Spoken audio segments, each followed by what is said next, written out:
Bom dia. Bom dia. Ana, é Ana Silva, não é? É correto? Tudo bem, Ana? Tudo bem, deixa-me só ligar o meu vídeo.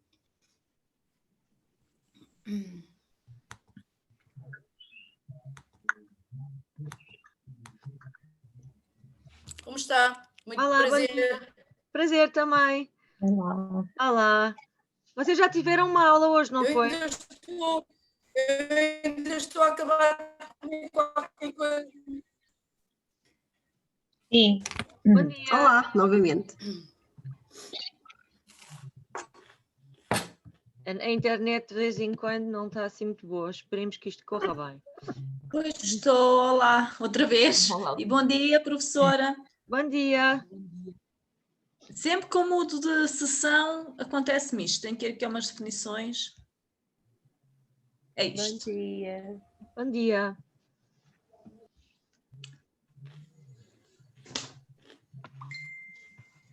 Então, que aula é que vocês já tiveram? Construção de ecomapas ecomapas narrativos. Então, com a professora Joaninha, não foi? Sim.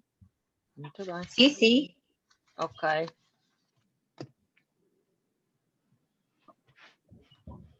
E estavam todas? Não sabem quantas são? Somos Faltou. 15. Vamos Faltou. agora Acho ver que se somos dá 15. mais gente entra.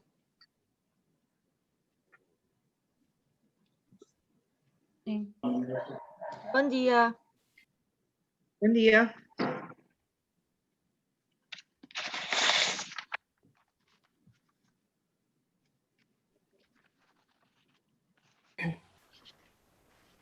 Somos só mulheres ou algum Só membro do meninas. sexo masculino? Nada. Não, senhora. Só meninas. Na segunda edição deste curso havia um homem. Não, dois. Dois, sim. Dois.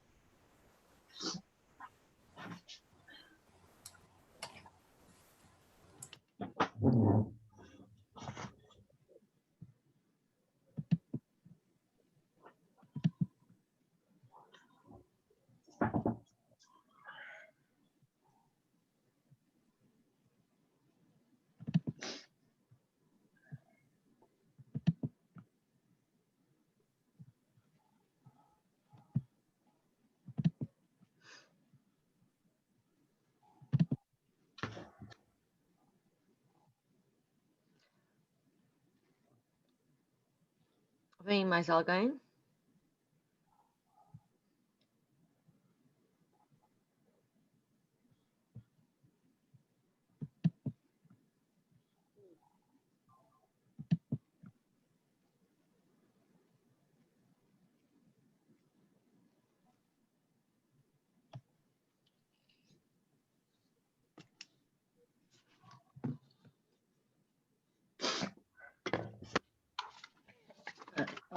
Frio. Está frio. Muito frio aqui para os meus lados. Onde é que está? Estou entre Alcochete e Samora Correia, aqui numa zona de passagem. Uhum. Eu estou em Oeiras e o céu está bastante nublado. Pois.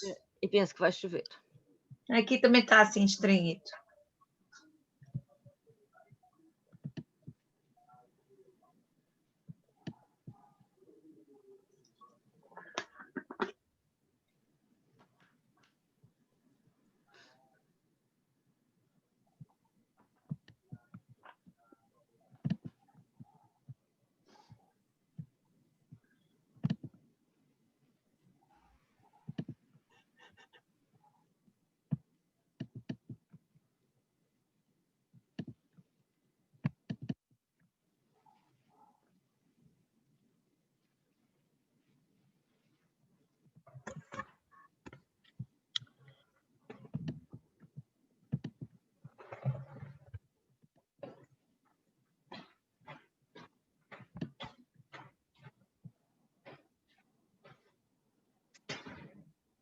Vem a Sara.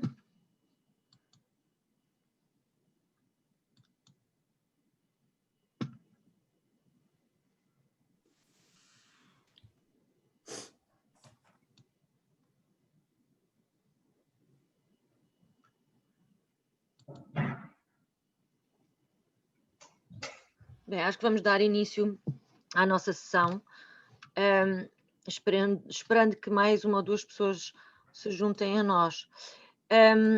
Eu vou começar por me apresentar. Eu enviei-vos a FUC da unidade curricular e eu hoje estava a pensar fazer o seguinte, apresentar-nos para nos conhecermos um pouco melhor. Provavelmente vocês já se apresentaram na primeira aula, portanto para vocês vai ser uma repetição, mas eu não vos conheço. E depois falar-vos um pouco dos conteúdos que estão na unidade curricular, nesta ficha de unidade curricular, e discutir um bocadinho convosco os paradigmas de investigação e algumas opções metodológicas que vocês podem seguir para o vosso projeto durante este curso de pós-graduação. Portanto, toda a gente reparou que nós vamos ter, acho que, 4 sessões agora, quando começamos, e depois só nos vemos novamente em maio, o que quer dizer que isto está organizado precisamente para podermos falar aqui um bocadinho de como organizar o vosso projeto, o que é que vocês querem fazer neste módulo, e depois, quando retomarmos em maio, depois de já terem todos os conteúdos das outras unidades curriculares, estarão em muito melhores condições de facto, desenvolver o vosso projeto. Okay? Portanto, esta é a ideia, está bem? Se alguém tem alguma pergunta, comentário a fazer antes das introduções, que diga, está bem? Nada? Não? Bom dia. Bom dia, bem-vinda, Sofia. Então, eu sou Bom dia. Luísa Araújo. Conseguem-me ouvir? Obrigada. Eu sou docente do Sim. ISEC há muitos anos, sou docente do ISEC desde 2001, mas estive muitas vezes ausente a fazer projetos de investigação noutras instituições, nomeadamente na Comissão Europeia, em Itália e noutros sítios. E a minha investigação, os meus interesses são a aquisição da linguagem, o desenvolvimento da linguagem da língua materna e de uma segunda língua. E, portanto, nas unidades curriculares que eu dou do ISEC, normalmente são estas que eu leciono. A aquisição da linguagem a quem está na licenciatura de Educação Básica e depois no mestrado de qualificação para a docência. Costumo dar a unidade curricular que tem a ver com o ensino de português como segunda língua. E, portanto, toda a minha carreira tem sido marcada por investigação nesta área da leitura, da língua, da aquisição da linguagem e da compreensão da leitura. E, portanto, é mais ou menos o meu background, vamos lá. De base, sou professora do primeiro ciclo, sou um dinossauro do magistério primário. Não sei se alguém aqui também é ainda professora primária, mas esse foi o meu primeiro curso. E, portanto, agora gostaria um bocadinho de ouvir o que é que vocês fazem e onde é que se situam em termos de atividade profissional. Não sei quem é que quer começar. Começamos por ordem alfabética. A Anabela quer começar. A Anabela aparece aqui primeiro no meu ecrã. Pode ser, não tem Pode problema. ser? Lá. Sim. A Anabela é funcionária pública, mas tem algum tempo disponível e faz voluntariado com séniores, principalmente com séniores. Porque profissionalmente não segui a linha da formação académica, porque não surgiu oportunidade, portanto eu sou da área da Sociologia, fiz um mestrado em liderança, falta apresentar a tese, portanto não posso dizer que tenho mestrado, e agora esta pós-graduação surgiu assim com muita vontade, porque estou nas histórias também para as crianças, porque sou nuvem. Portanto, estou ligada aos hospitais pediátricos a momentos de leitura para adormecer, promovida pela Associação Nuvem Vitória.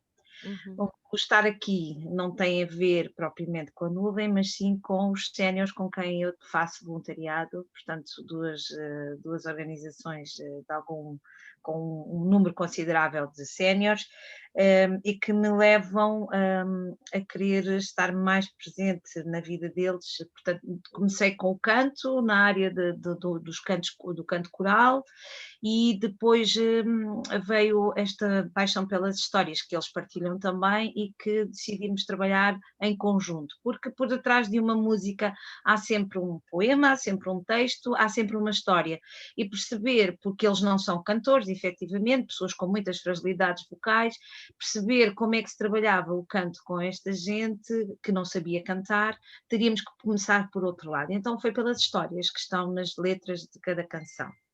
Sou mãe, tenho 3 filhos biológicos, 2 enteados, uma adoção, portanto é uma casa cheia de gente, tenho 3 netos, vivo na zona entre Alcochete e Samora Correia, e realmente estou muito virada para o voluntariado, para a necessidade do outro e o estar próximo do outro. Nada melhor que através da narração, da narrativa, do conto oral, da tradição, portanto todas estas coisas que facilmente chegam ao coração de quem nos ouve. Ser uma melhor comunicativa, estar aqui de corpo e alma é a minha paixão, é a minha vontade, é o meu desejo. Obrigada. Antonieta, pode... Olá, bom dia. Bom dia, Antonieta. Eu sou Antonieta Félix e a minha área de trabalho diária, digamos assim, não tem propriamente a ver com contar histórias. Tem essencialmente a ver com comunicar, isso sim. Eu sou técnica superior de comunicação social na Câmara de Évora há 21 anos e gosto imenso do que faço na Câmara de Évora. Trabalho na cultura, neste momento trabalho na programação da divulgação, da programação cultural, desculpem. Mas paralelamente, e há cerca de 12 anos, 13 anos, entraram histórias na minha vida, entraram livros infantis, entrou contar histórias, entrou começar a fazer muitas formações, muitas pesquisas, muitos cursos e tem-me levado, eu não diria sítios, diria momentos que me deixam fascinada e aos quais eu gostava de pertencer mais ou de estar mais vezes. Porque eu costumo dizer, eu sou um bocadinho como super-homem, tenho uma vida dupla. Durante o dia tenho a gravatinha, os óculos e sou claro quente e depois de vez em quando vou à cabine telefónica e diz-me isso outra pessoa. Pronto, por isso é que eu também entendo isso, que eu sinto-me, é isso mesmo que eu me sinto neste momento. Eu procuro muito momentos de convívio, seja simplesmente frequentar uma sessão de histórias, ou estar num grupo de leitura, ou fazer qualquer atividade ligada aos livros e à leitura às histórias, ou ser uma coisa mais complexa e mais técnica e mais completa, como esta pós-graduação, porque eu gostaria muito de deixar de ter uma vida dupla e passar a ter uma vida única. Não sei se isso vai ser possível, mas eu sei que gostava. E eu sinto-me, eu ontem disse e vou repetir, eu sinto-me um peixe dentro de uma gaiola.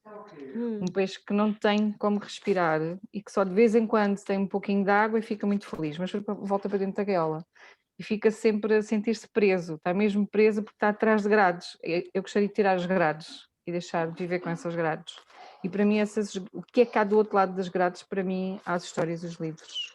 Eu já escrevi alguns livros, editei, e é uma coisa que gostava muito de continuar a fazer, escrever livros, e as histórias vieram por causa dos livros, porque quando eu comecei a apresentar os meus livros em público, eu não podia chegar ali e dizer, olá, sou Antonieta, tinha aqui um livro. Então eu tive que começar a fazer qualquer coisa, não é? Então comecei a contar as histórias dos meus livros, e hoje em dia o que eu gosto menos é de contar as histórias dos meus livros, porque já estou fartinha delas. Hoje em dia gosto de contar outras coisas, outros autores, outros livros clássicos, narração oral, aqueles livros de damos patetas que não dizem nada, mas que as crianças e os adultos adoram. Sim, ou seja, e tenho vindo a tentar buscar conhecimentos e formas de estar em público, porque é isso que eu gosto de fazer. O que eu gosto mesmo de fazer é estar a fazer coisas com os outros, com livros no meio, palavras e histórias, e é isso. E também tenho 3 filhotes e sou do Redondo e vivo no Redondo e trabalho em Évora e estou aqui, venha à próxima.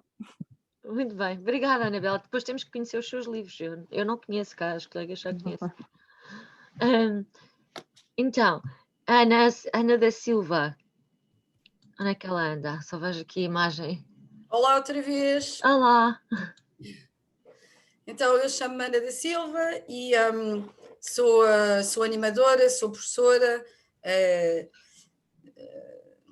vivo as histórias e ouço histórias e conto histórias com todas as idades, desde bebés, anciãos e anciãs muito, muito velhinhas, e com todo o tipo de pessoas, com reclusos das prisões, com doentes em hospitais, com pessoas com dificuldades intelectuais e desenvolvimentais, com pessoas com menos dificuldades, e sou de Santarém e também sou rafeira, porque tenho parte da minha formação nas línguas, outra parte nas ciências da educação, e é só, e haveremos de nos conhecer melhor.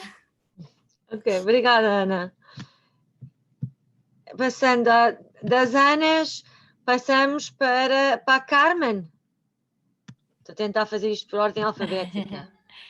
Ora, bom dia. Bom dia. Eu venho de Alenquer, portanto, rodeada pela Serra do Monte Junto. Sou apaixonada pelo livro e pelo ato de contar, mas vim sobretudo em busca da busca interior, conhecer-me e conseguir soltar-me, de modo a não estar sempre presa ao livro. No fundo, acho que quero sobretudo deixar e aprender a deixar um pouco de mim na memória dos meus, conforme, tal como os meus avós deixaram esta memória afetiva, essas recordações. Tenho-os como sendo os melhores contadores de histórias, foram eles quem sempre contaram, e de uma palavra, duas, três, surgia ali a maior e a melhor história, e tenho muitas saudades disso. E pronto, sou tímida, bastante tímida, e então quero mesmo aprender a soltar-me para conseguir descobrir este eu interior e esta voz que eu acho que está cá, mas precisa de ser trabalhada. Muito obrigada, Carmen. Então, temos uma Eva, será a seguir? Não, temos uma Cláudia, que eu vi aqui alguns. Isto é muito complicado, ver os nomes assim. E Ana, que se chama? Não, agora sou mesmo eu, a Cláudia. É, Cláudia, não é? Cláudia, Exatamente. não estava a vê-la. Desculpe, Cláudia. Faz mal. Pronto, eu sou a Cláudia. A minha formação de base é de informática. E andei pelo mundo da informática durante muito tempo. Até me desiludir muito com o mundo da informática, apesar de toda a gente querer saber usar cada vez mais as novas aplicações e a web estar a oferecer todos os dias ferramentas novas, etc. A minha disciplina ficou caótica no ensino. Eu tive um ano com 23 turmas. Ui. Pois, mas ninguém quer saber. E, portanto, quando eu comecei a ter 16 já estava muito, e fui tirar o curso de professora bibliotecária porque eu sempre gostei muito de livros e porque eu fazia parte da equipa da biblioteca e porque me interessava, gostava do que fazia, dos projetos em que me envolvia, e fiz a pós-graduação. Então a professora bibliotecária surgiu como uma alternativa às 23 turmas. Pronto, e fiz então o curso de professora bibliotecária. Já fui professora bibliotecária durante 2 anos numa escola, no primeiro ciclo. Este ano ingressei noutra, também no primeiro ciclo. Por acaso é um ciclo que eu gosto imenso, porque gosto muito de crianças, da simplicidade, da humildade das crianças. E para eles está sempre tudo bem, etc, etc. Pronto, é maravilhoso estar com eles em qualquer que seja a atividade, incluindo contar histórias. Pronto, e é isso. Obrigada, Cláudia. Acho que agora, por ordem alfabética, vamos para a Dina, não é?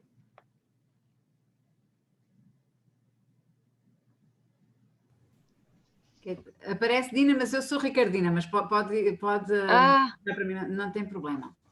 mas como é que prefere ser tratada? Por Dina ou por... É igual, é indiferente. Eu sou do Alandroal e trabalho há 26 anos na Biblioteca Municipal.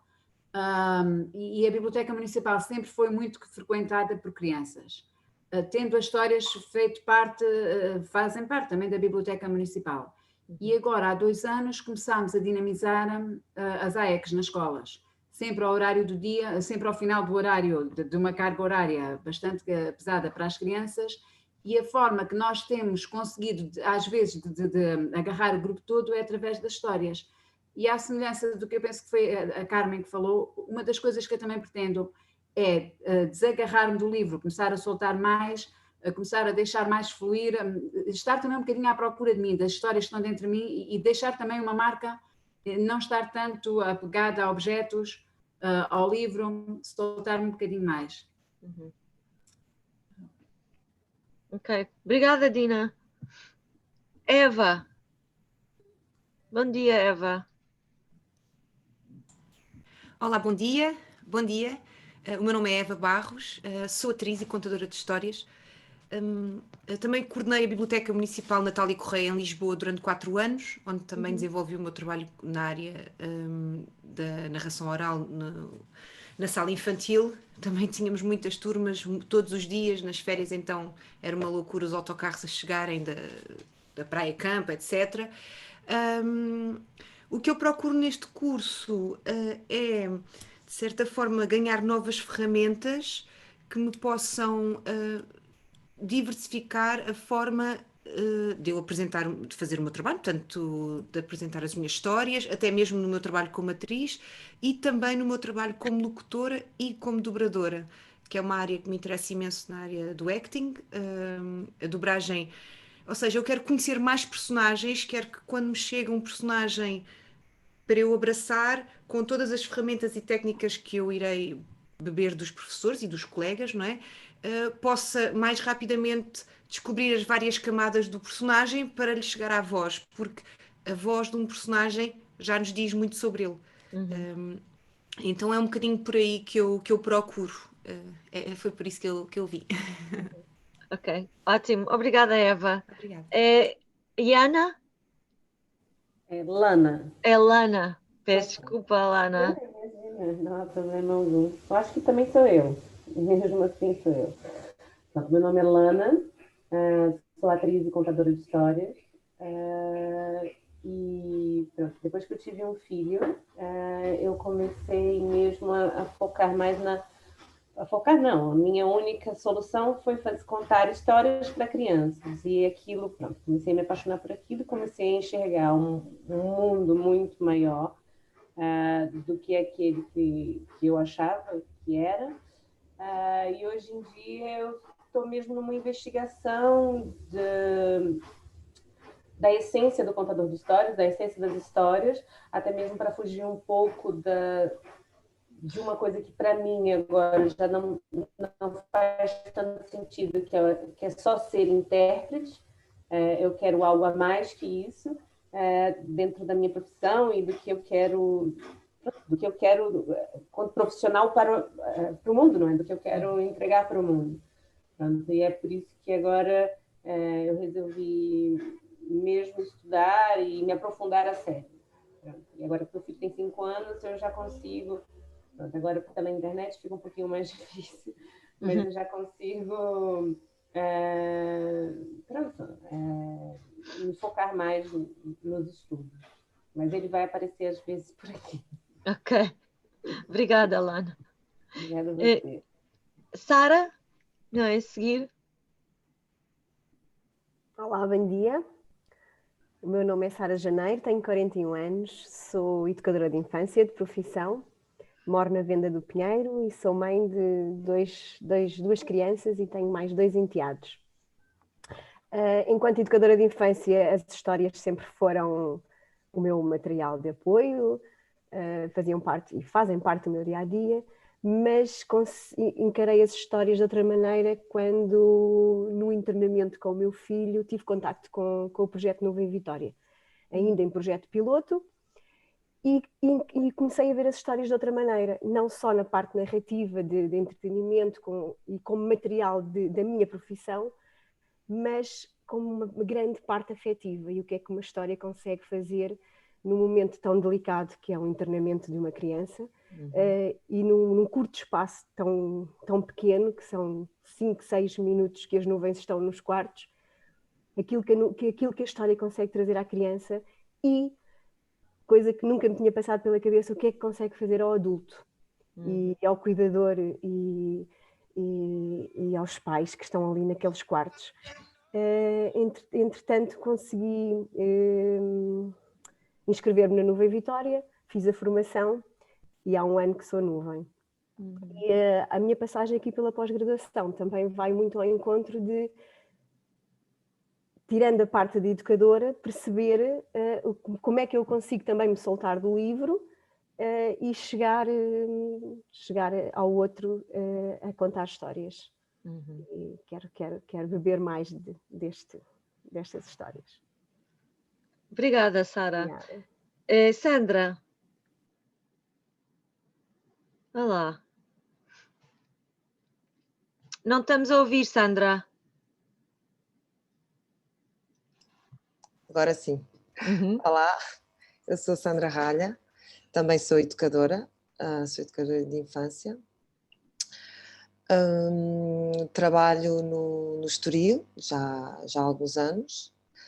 As histórias sempre foram, digamos assim, um dos maiores pontos de ligação com as crianças, a forma mais fácil e a qual eu conseguia chegar às crianças e chegar a eles e prender-lhes a atenção e comunicar e criar laços.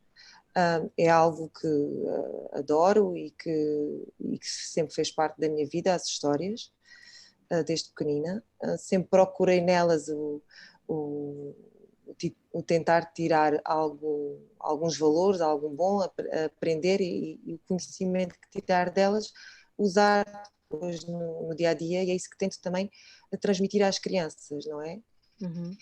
Sei que elas se revêem naquelas histórias e como tal vai ajudá-las também a resolver os seus problemas do dia a dia. Quero também, sobretudo, aprender técnicas, formas para poder dar continuidade a este trabalho, não só como educadora, mas também para além, porque é algo que me realiza imenso. E pronto, e acho que é sobretudo isso. Obrigada, Sandra. Nada. Passamos à Sofia. Olá, bom dia. Olá, Sofia. Então, eu chamo-me Sofia Pereira. A minha formação de base passa pelas línguas e literaturas modernas. Eu durante vários anos lecionei ao terceiro ciclo e secundário.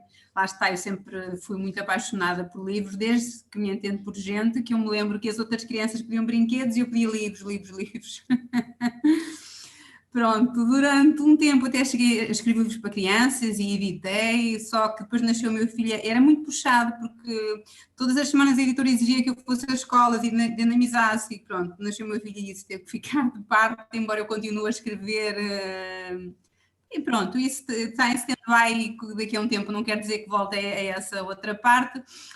Entretanto, também sou uma mente muito inquieta, tirei especialização em outras áreas, nomeadamente na educação especial, trabalhei com meninos com necessidades educativas especiais e também especialização com meninos cegos, e é um desafio, uma aventura contar uma história. Se acham que é difícil aos que não são cegos, então aos que são cegos, é um desafio sempre acrescido. Então aos que são cegos de nascença, que não têm os conceitos, pronto, também é uma experiência muito interessante. Depois, como eu disse, o bichinho da escrita e da leitura e da narração sempre esteve aqui muito latente, e houve uma altura em que eu fui desafiada por uma amiga para ir a uma formação das bibliotecas, onde aí apareceu uma palestrante que ela adorava, que era a Clara Haddad, que eu nunca tinha ouvido falar, e eu fiquei fascinada. Isto mudou a minha vida, e eu fiz um curso de narração intensiva com a Clara Haddad e disse, uau, que espetáculo! E foi nessa altura que eu fui fazer outra formação em gestão de bibliotecas escolares, porque eu achei... É engraçado que hoje de manhã a Joaninha, uma das nossas formadoras... Coordenadora, sim. Peço desculpa. disse que nós tínhamos que consagrar a nossa vida a uma missão, e ela disse que tinha consagrado a vida dela aos livros, e eu revi-me um bocadinho no sentido em que eu pensei, eu gostaria imenso de consagrar também a minha vida aos livros e às crianças, que é o que melhor a vida tem. E então, pronto, eu investi na área tornei-me professora bibliotecária, e tem sido um desafio, e é nesse sentido que fui fazer esta aventura, esta é uma aventura, pronto, para me unir mais de instrumentos e de opiniões, troca de partilha de saberes e de experiências, e pronto, espero que seja, já está a ser gratificante, já estou a amar, ainda vamos no segundo dia e eu já tenho a certeza que foi uma das melhores escolhas que fiz e que não me vou arrepender. Boa, ainda bem. Para todas vós. Obrigada, Cia, ainda bem. Acho que nos falta a Marisa e a Tânia, não é? Marisa.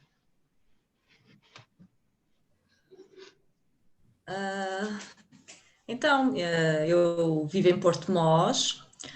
Só dizer um olá à Sofia, provavelmente ela não se lembra de mim, mas eu lembro-me da Sofia a apresentar um dos livros dela no meu local de trabalho, que eu trabalho há 15 anos na Biblioteca Municipal de Porto Mós. Ai, que giro! Pois, eu não disse, eu sou natural da Batalha Leiria. Pois.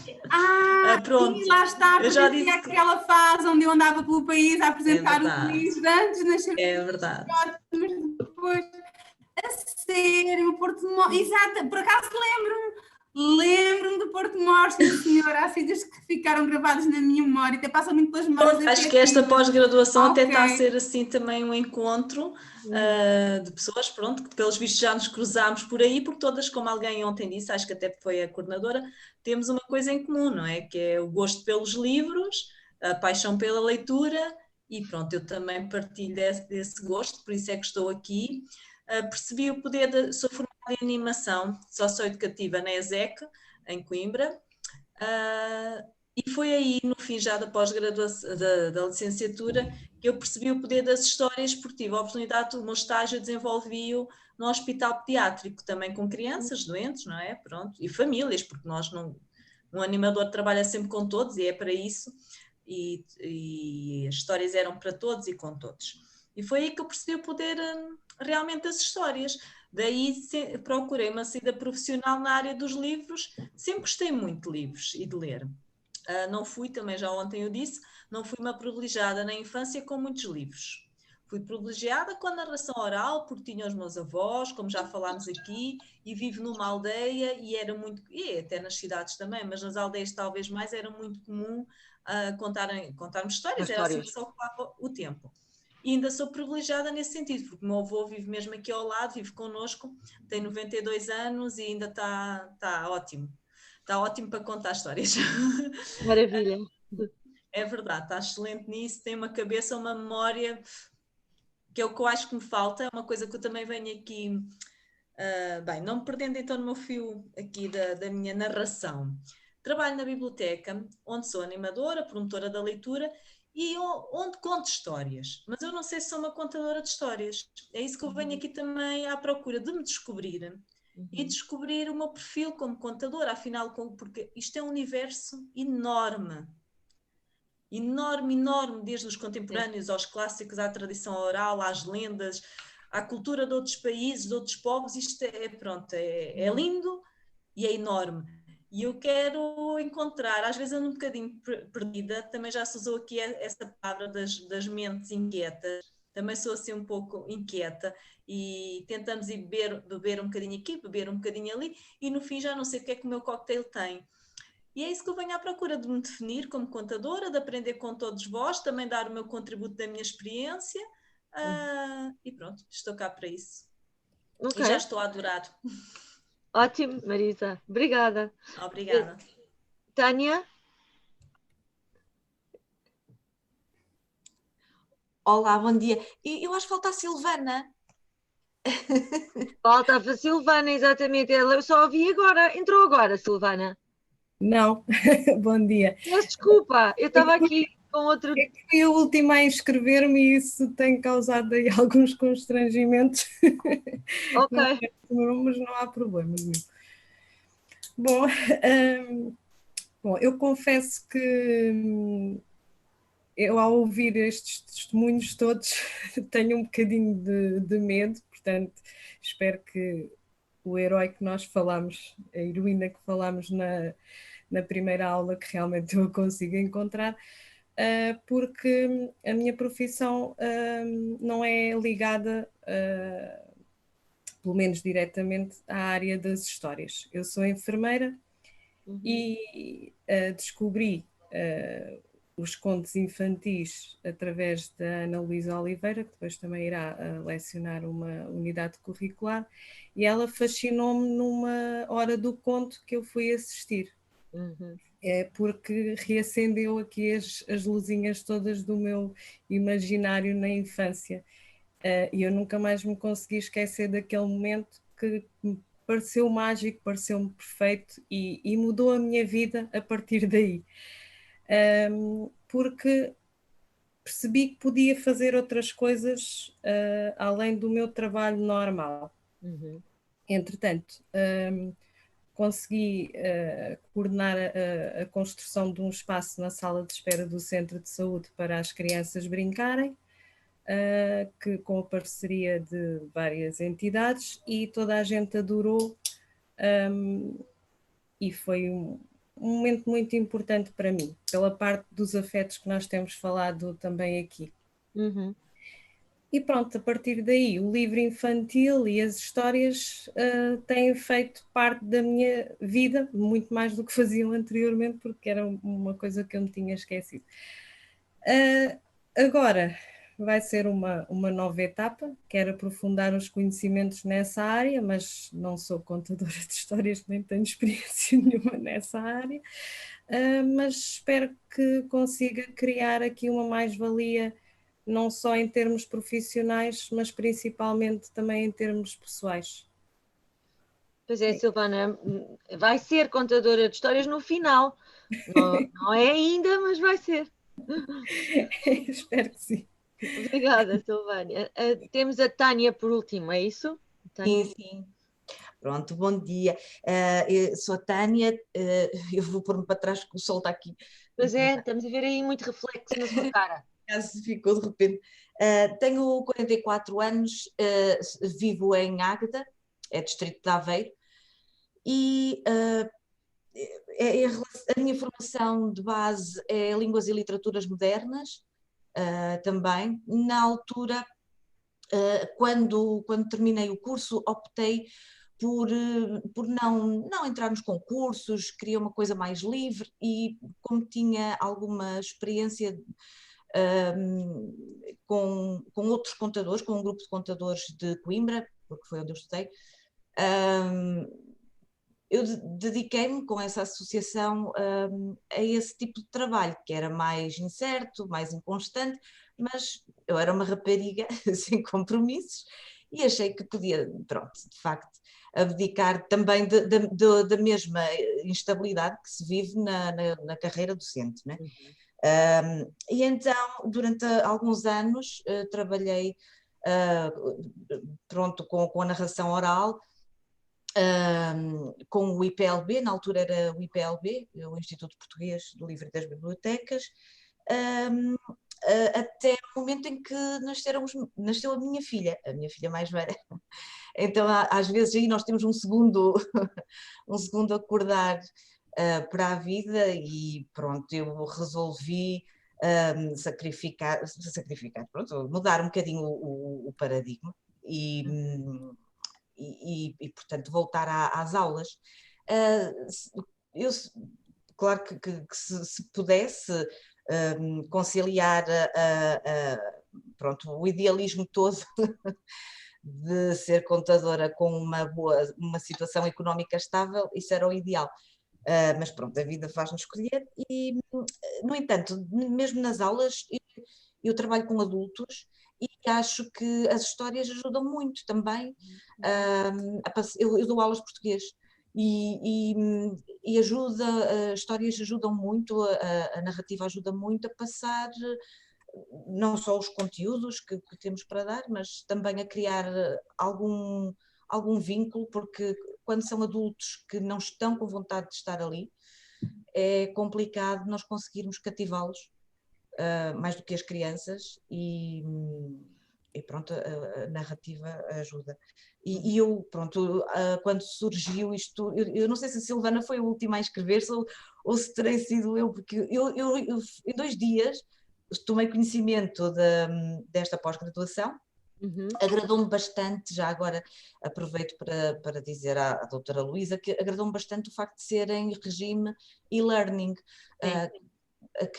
pronto, não só devido ao facto desta situação pandémica, mas também porque eu tenho uma vida, e acho que todas as mulheres, eu digo mulheres com M maiúsculo, que então têm essa situação. Eu tenho 2 filhos pequenos, não é, que ainda precisam de acompanhamento, e é sempre um bocadinho difícil, sobretudo para mim que sou mais do norte, dirigir-me até à universidade para ter as aulas presenciais e portanto é uma boa oportunidade e gostei muito também do plano de estudos, acho que vou aprender bastante. Pronto, então, ótimo, obrigada Tânia. Obrigada. Sim, de facto isto é uma oportunidade fantástica, fazermos isto online, porque eu estou a ver que vocês vêm de diferentes pontos do país e, portanto, isto é uma oportunidade fantástica. Obrigada por terem partilhado tanto da vossa experiência, tanto pessoal como profissional. Eu provavelmente fui mais seca na minha apresentação e eu acho que isso também vai ser uma característica desta unidade curricular ao longo do módulo, é que vocês divertem-se muito mais nas outras unidades curriculares do que na minha. Porque eu sou, primeiro, uma pessoa mais seca e depois, e eu acho que viu-se isso na forma como vocês se apresentaram e na forma como eu me apresentei. Não disse que idade tinha, não disse se tinha filhos, não disse se gostava de livros, não disse nada. Disse só apenas isto foi o que eu já fiz na vida, não mais nada. Portanto, agora que vocês já partilharam tanto, também aproveito para dizer que tenho 2 filhos adultos, fui mãe muito cedo, ainda estava a tirar o curso, e portanto tenho dois adultos, tenho imensas saudades de ter crianças, e também sempre fui apaixonada por livros, sempre desde que me lembro da minha avó a contar-me histórias, como algumas de vós referiram, e também sempre a querer ler em vez de estar a brincar com outras coisas.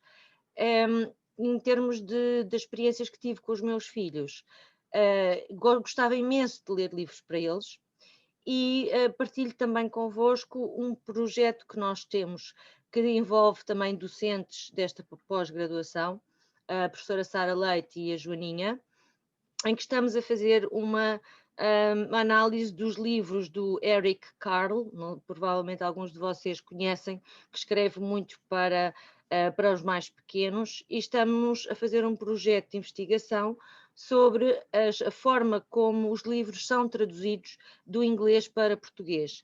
E o nosso foco de atenção, portanto, o nosso objetivo mesmo é perceber como é que palavras que são tão comuns na língua inglesa, como seja eat, de comer, é traduzido, por exemplo, na lagarta comilona, como devorou. E, portanto, nós estamos a fazer uma análise qualitativa sobre as estratégias que os tradutores usam para traduzir do inglês para o português e depois também perceber qual é o número de palavras raras, palavras que os miúdos não usam no seu dia-a-dia, não ouvem na linguagem oral e que aparecem nos livros. E, por exemplo, devorar, não é? Nós não falamos com as crianças normalmente usando este tipo de vocabulário. Portanto, agora já começam a perceber um bocadinho melhor da minha pessoa e daquilo que eu faço, penso eu. E em relação aos conteúdos desta unidade curricular, eu dizia que sou a professora mais chata, porque eu vou-vos obrigar, entre aspas, a serem muito objetivos quando pensam no vosso projeto de investigação, porem tudo por escrito de forma a que se desenrole uma metodologia que nos permita dizer com alguma segurança foi isto que consegui, Porque uma coisa é nós dizermos assim, eu vi que as crianças estavam todas muito entusiasmadas com a leitura de histórias, por exemplo. Outra coisa é encontrar ferramentas metodológicas que me permitam dizer, neste encontro das bibliotecas, quando as crianças vêm aqui, eu tenho este inquérito que faço às crianças e aos pais ou aos professores e que depois me permite aferir se a minha prática está a ir de encontro aos meus objetivos. E, portanto, isto para vos dar uma ideia do que é que vocês podem esperar neste módulo. Partilho também convosco alguns dos projetos que foram feitos no módulo anterior, para também perceberem um pouco o tipo de projeto, provavelmente a Joaninha também já vos falou nisso, o tipo de projeto que podem fazer nesta pós-graduação. Nós tivemos no módulo anterior pessoas como a Ana Luísa que trabalham em contextos de bibliotecas, tivemos pessoas, educadores de infâncias, professores de primeiro ciclo, e os projetos que eles fizeram não foram sempre diretamente relacionados com a arte de contar histórias, no contar, porque muitos deles estavam mais interessados, por exemplo, em trabalhar a fluência da leitura, como foi o caso de um professor do primeiro ciclo. E, portanto, o instrumento dele era mais o livro e não o soltar-se do livro. E, portanto, os projetos dependeram muito do contexto profissional e da vontade e dos interesses das pessoas que estavam a frequentar a pós-graduação. Este grupo, eu estou a ver que é um grupo com muita experiência, eu acho que vai ser fantástica a partilha de experiência entre vocês, e vejo-vos todos mais orientados parte da narrativa oral. Não foi o caso na pós-graduação anterior. De qualquer forma, penso que as ferramentas de que nós vamos falar são igualmente relevantes para o vosso caso e para aquilo que vocês pretendem implementar, pretendem construir com este novo conhecimento que vão adquirir. Porque, no fundo, o conhecimento disciplinar, o conhecimento do conteúdo específico da arte de contar histórias, vocês vão adquirir com os vários formandos que têm, os vários professores que têm, não é?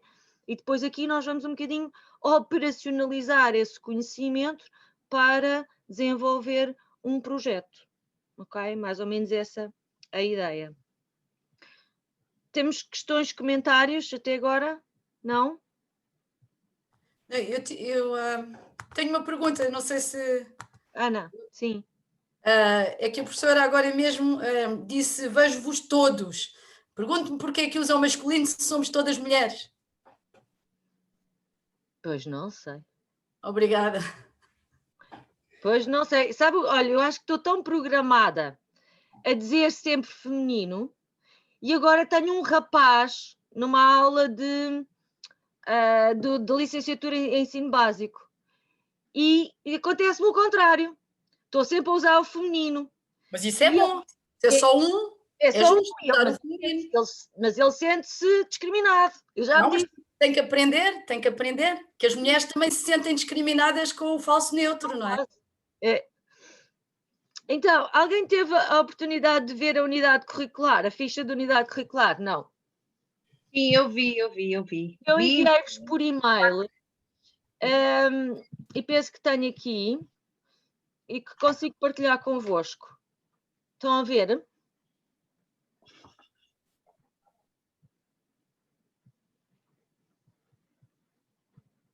Penso que está toda a gente a ver o meu ecrã, não? Com a ficha curricular. Sim. Muito bem. Portanto, temos aqui os objetivos da unidade curricular e, como eu disse, aqui o que nós vamos focar nesta unidade curricular vai ser mais os conhecimentos metodológicos necessários para o desenvolvimento do vosso projeto de investigação, ok? Portanto, esse vai ser o nosso foco. Nós vamos procurar, para além de tentar avaliar os efeitos das atividades de literacia desenvolvidas, tentar aplicar didáticas específicas. E vocês, era aquilo que eu vos dizia, conhecer e aplicar didáticas específicas na área do desenvolvimento da língua no trabalho de projeto. é o que vocês vão fazer com os conteúdos que vão aprender nas outras unidades curriculares. Aqui é mais o aplicar e saber avaliar os seus efeitos, ok? Nós vamos começar por falar um pouco das potencialidades e limitações das diversas abordagens científicas, das metodologias e técnicas de pesquisa em educação. Como diz aqui no nosso terceiro objetivo, compreender as potencialidades e as limitações das diversas abordagens. Muitos de vós provavelmente já tiveram alguns conhecimentos, algumas disciplinas de investigação e, portanto, sabem alguma coisa sobre investigação na área da educação. E nós vamos aqui procurar relembrar esses conhecimentos e aprofundá-los. Vamos também tentar perceber como é que decidimos enverdar por utilizar esta técnica de investigação ou aquela técnica de investigação. Por exemplo, se eu estiver num contexto de biblioteca e quiser fazer um levantamento da tradição oral da zona onde estou, pode fazer sentido começar por investigar as obras e os livros que existem na biblioteca sobre tradição oral naquela zona e noutras zonas do país. E isso é uma investigação com base em material documental. E, portanto, nós vamos falando de diversas abordagens e diversas técnicas que temos ao nosso dispor e que estão diretamente relacionadas com o contexto onde estamos a trabalhar e o projeto que queremos desenvolver, ok? Portanto, penso que isto é o mais geral que eu vos posso dizer sobre os objetivos e as competências que vão desenvolver.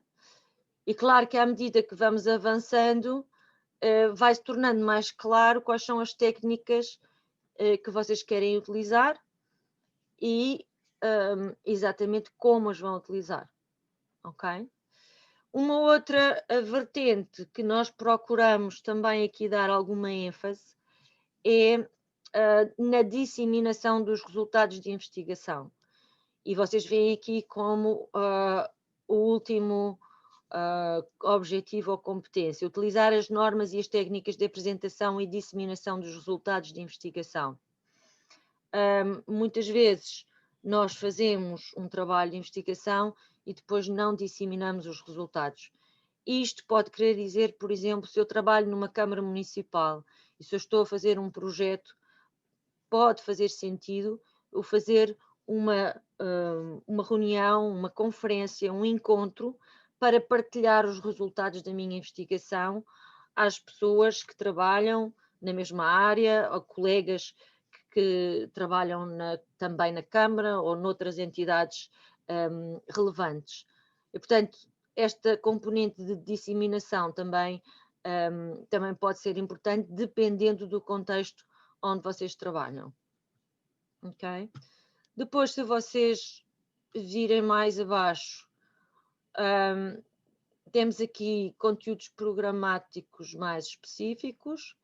Nós hoje vamos começar por falar um bocadinho das características do método científico e depois das abordagens quantitativas e qualitativas. Depois vamos falar do desenho de um projeto de pesquisa, de um projeto de investigação. Vamos falar das etapas, da identificação da problemática, formação de hipóteses, questões de investigação e exploração e construção de um modelo teórico, chamada revisão da literatura. Nós, nesta primeira etapa, como eu disse no início, temos 4 aulas e, portanto, não vamos poder, obviamente, cobrir todos os conteúdos que aqui estão nestas 4 primeiras aulas. O que eu vou procurar fazer é procurar orientar-vos no sentido de vocês perceberem, conseguirem identificar uma área em que queiram trabalhar e um projeto que queiram desenvolver. E depois, quando nos encontrarmos novamente, podermos dar seguimento a outros conteúdos que vão ser importantes, dependendo do tema que vocês querem tratar do vosso projeto, ok? Dependendo do que eu quero fazer, pode fazer sentido eu fazer uma análise estatística dos meus dados ou não. Pode ser mais pertinente fazer apenas uma análise interpretativa. E, portanto, depende daquilo que vocês querem fazer e os métodos têm que estar adequados àquilo que vocês querem implementar, ok? Faz sentido, não? Ok? Então, em relação agora à metodologia de ensino e avaliação, aquilo que está na unidade curricular, como podem ver, ponto, é a participação ativa nas sessões que terá 40% do peso na avaliação e o trabalho escrito, que é uma proposta de estudo, não é? Uma proposta de projeto de investigação que valerá 60% da vossa avaliação, ok? Isto é o que está previsto. Depois, se nós virmos aqui a bibliografia, temos aqui algumas obras fundamentais, nomeadamente o Manual de Investigação Qualitativa em Educação, este livrinho do Bardin, que é Análise de Conteúdo, que também é excelente, e que outros.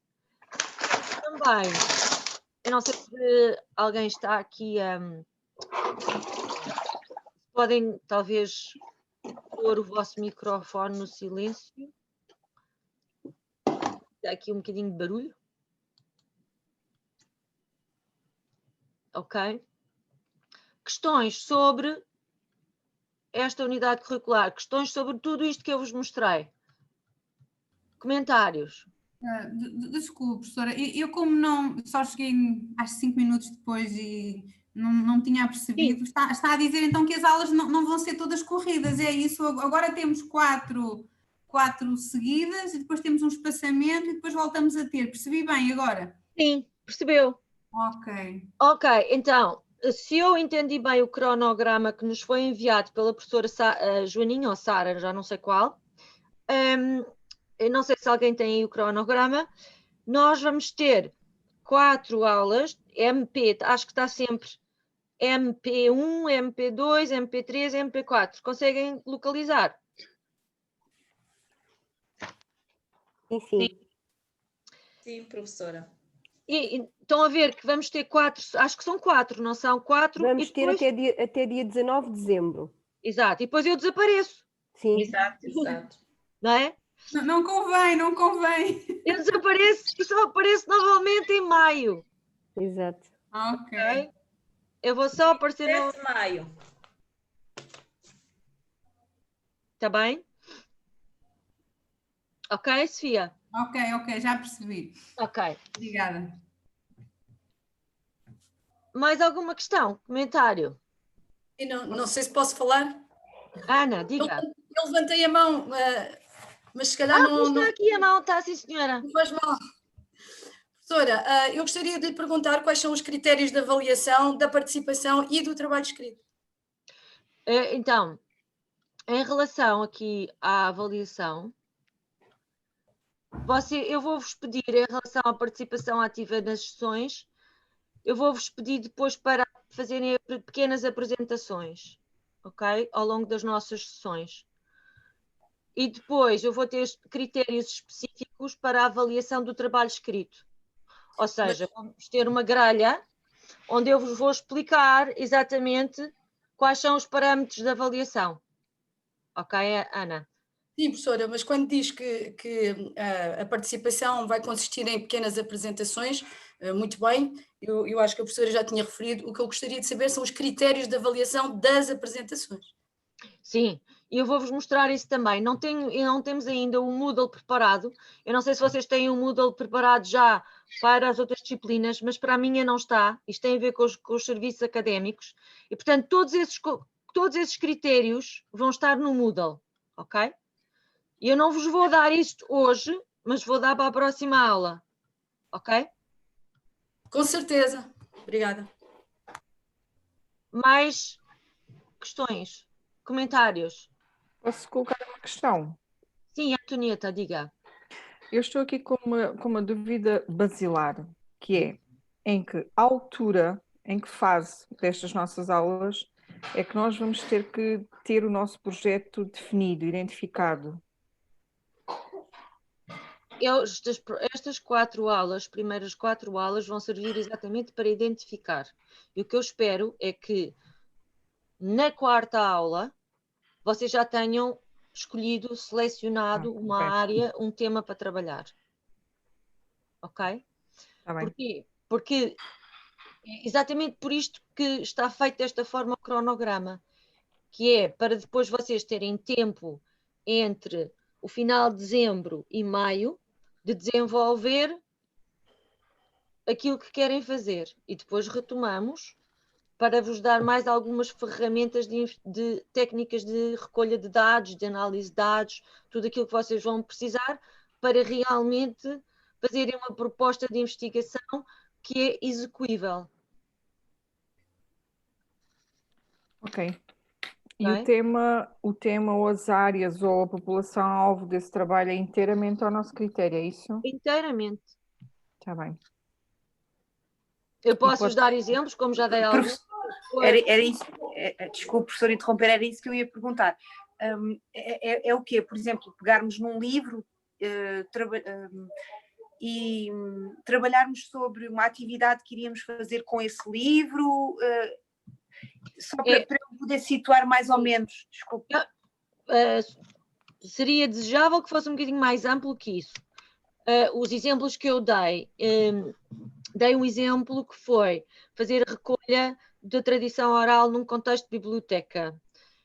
Outro exemplo de outra aluna que fez a pós-graduação ano passado, estava também como bibliotecária e o que é que ela fez? Fez um projeto sobre como dinamizar o espaço da biblioteca. E para isso ela utilizou várias ferramentas, várias técnicas de recolha de dados. Por exemplo, a preocupação dela era que o espaço da biblioteca não estava a ser utilizado e potenciado, e os professores daquele distrito estavam a fazer solicitações à biblioteca e não tinham resposta da biblioteca. E, portanto, ela começou a dinamizar a biblioteca e algumas das ferramentas que ela foi utilizar foi, por exemplo, inquéritos aos professores, como uma forma de recolha de dados sobre aquilo que ela estava a fazer. Ou seja, tem que haver uma problemática, não é? Ou não, dependendo do vosso contexto, mais uma vez. Mas normalmente nós queremos resolver qualquer coisa ou queremos aplicar qualquer conhecimento. Se nós tivermos uma situação problemática, este é um bom exemplo. Eu estou numa biblioteca e eu percebo que não estou a otimizar o espaço daquela biblioteca, não estou a dar resposta às solicitações dos professores. Então, eu tenho uma problemática a tratar. Ok? Agora, eu posso estar noutro contexto qualquer em que eu não tenho propriamente uma problemática a tratar, ou seja, não se me apresenta nenhum problema que eu tenha que resolver. E aí eu posso optar por algo diferente.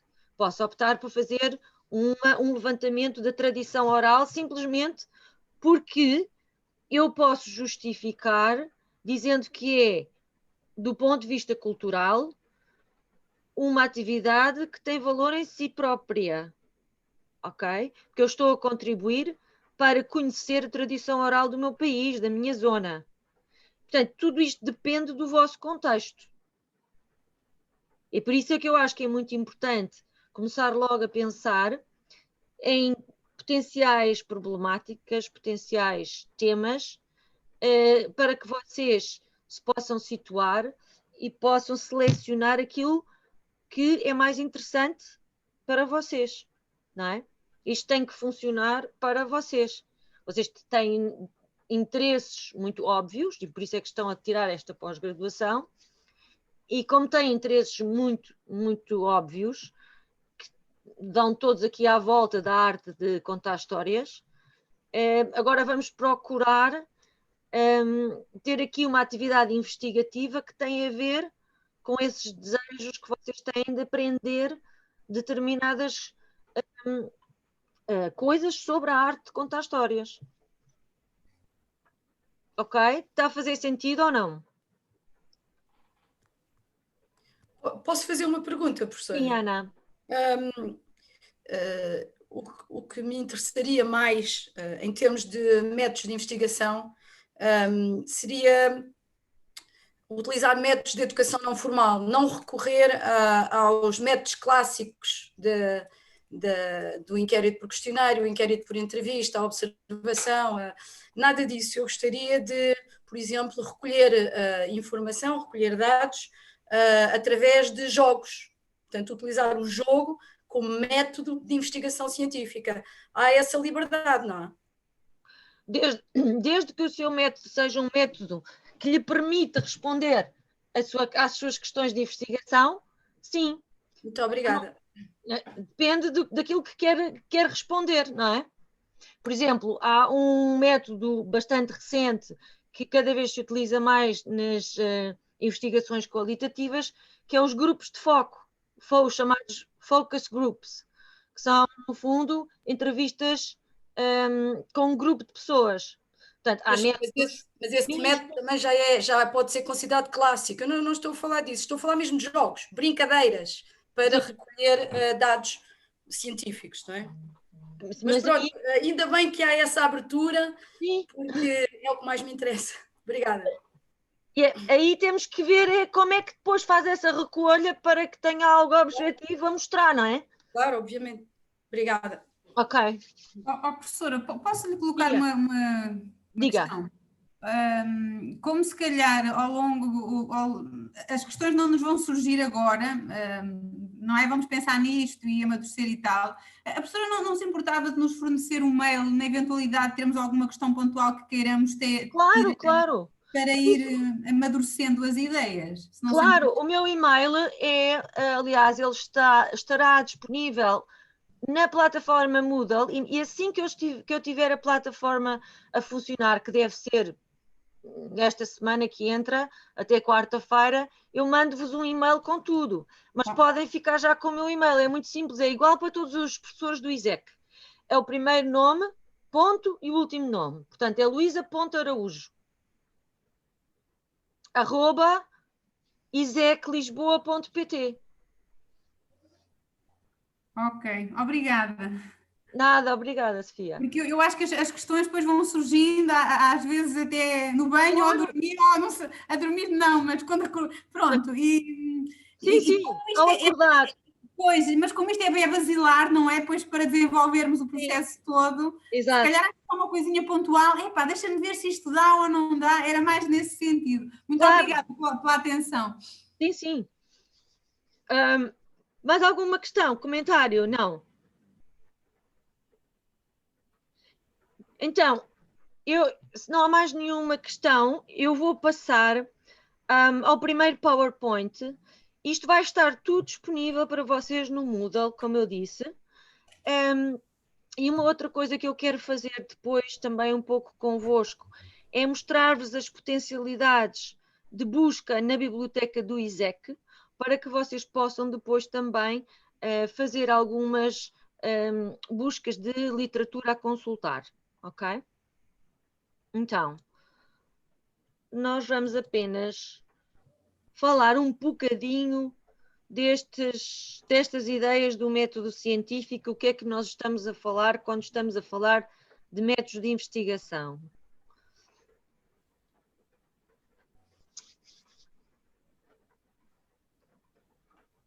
Vocês veem o meu ecrã? Toda a gente?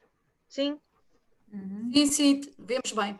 Então, nós, quando falamos em métodos de investigação e do método científico, até ficamos assim um bocadinho, às vezes, assustados com este palavreado, método científico. As coisas têm que ser científicas.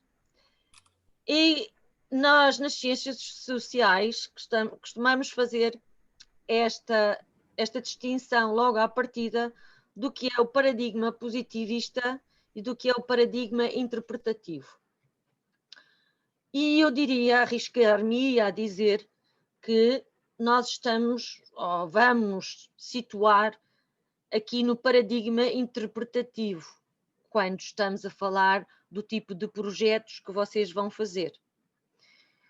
O paradigma positivista é um pouco a ideia de que nós vamos procurar dados para confirmar uma determinada teoria. Ok?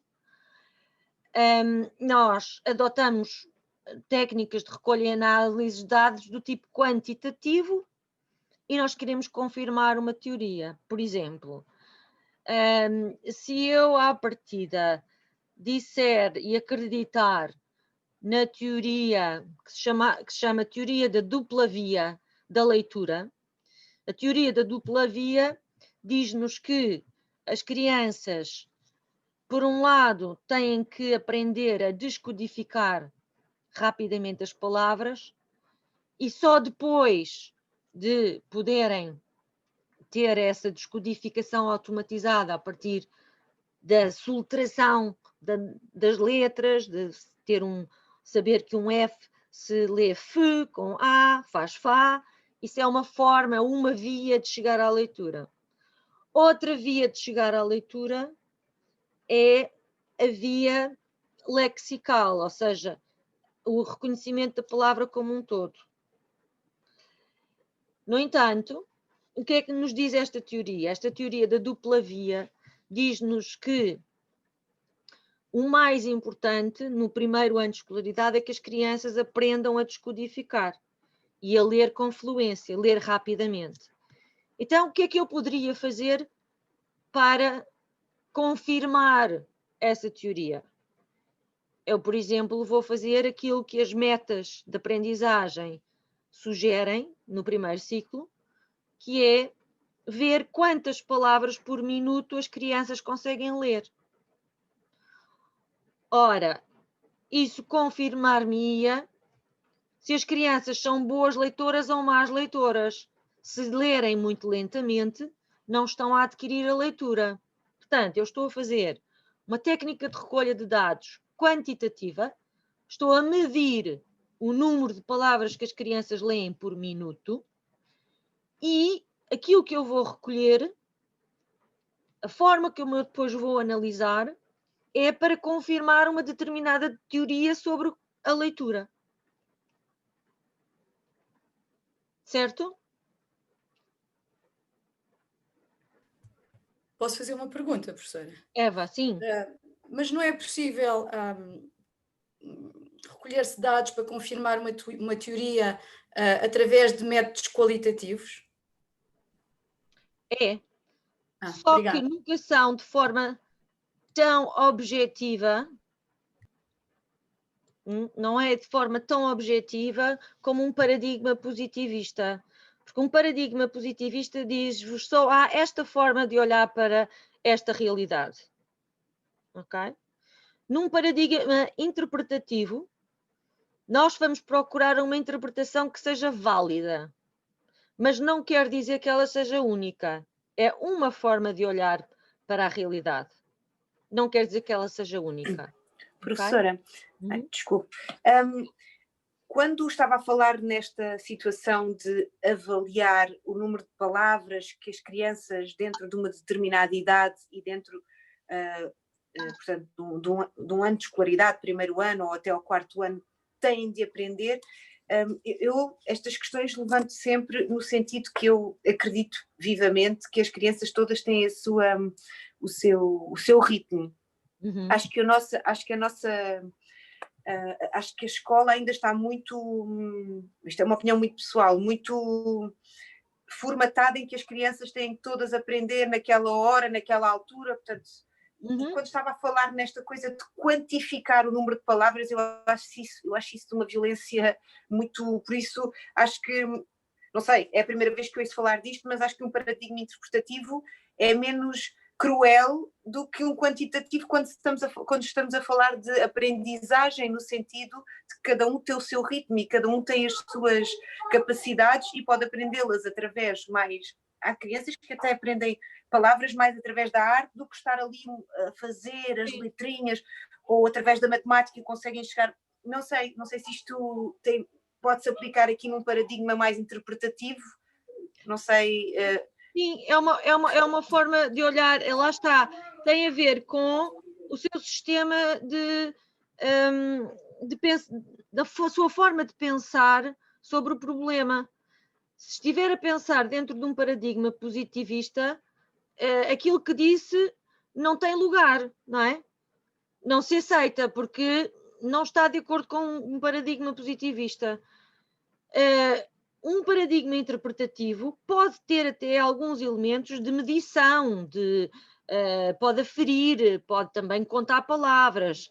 Não é essa a grande diferença. A grande diferença é que, de facto, o que nós procuramos fazer é ter uma interpretação válida, mas não estamos a tentar provar uma teoria, ok? Não estamos a tentar provar uma teoria. Nós até podemos acreditar que as crianças têm todas o seu ritmo de aprendizagem, simplesmente isso também não é uma teoria, certo? É uma forma de encarar as coisas, mas não é uma teoria.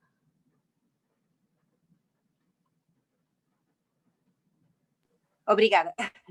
Ok, então, aqui, ainda no paradigma interpretativo, esta primeira frase, procuram-se dados que permitam uma interpretação válida, é importante pelo seguinte, porque como nós não vamos confirmar nenhuma teoria e estamos, no fundo, a olhar para um determinado problema, para uma problemática e tentar compreendê-la e dá-la a conhecer, nós temos que, para ter uma interpretação válida, temos que ter várias fontes de recolha de dados, ok? Não basta, por exemplo, eu ter apenas o feedback das crianças e estou numa sessão de leitura e as crianças parecem todas muito entusiasmadas com a leitura e eu não posso daí concluir que eles todos gostam da sessão de leitura ou que todos estão a evoluir de uma determinada forma em relação à leitura. Eu tenho que recolher várias informações. Isto quer dizer o quê em termos de recolha de dados? Pode querer dizer que eu vou gravar as sessões que faço com as crianças, pode querer dizer que eu depois vou tentar perceber se através de desenhos, se através de outras manifestações didáticas aparecem alguma coisa relacionada com as histórias que eu contei. Ou seja, é a ideia de que eu preciso de confirmar os meus dados recolhendo múltiplas fontes de informação. Porque quanto mais fontes de informação eu tiver, mais válida vai ser a minha interpretação da realidade.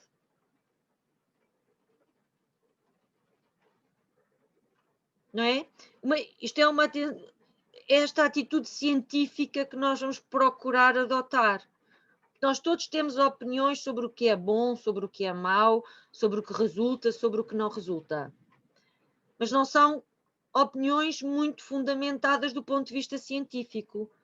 Um projeto de investigação procura que as nossas impressões, as nossas ideias sejam um pouco mais válidas, consigam mostrar um caminho e uma interpretação na qual nós acreditamos. Porquê que acreditamos? Porque nos foi mostrado, através da recolha de dados, que essa realidade faz sentido.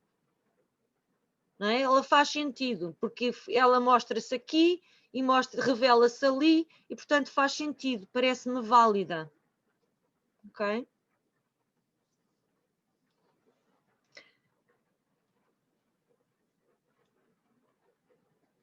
E, portanto, nós, quando estamos dentro de um paradigma interpretativo, normalmente usamos metodologias de investigação que assentam na análise qualitativa de dados. Nós não vamos fazer, por exemplo, uma análise de um pré-teste e um pós-teste das crianças e depois analisar com estatísticas complicadas como é que as crianças se portaram na primeira fase dos testes e na segunda fase dos testes. Normalmente não vamos fazer isso. Vamos utilizar metodologias mais qualitativas.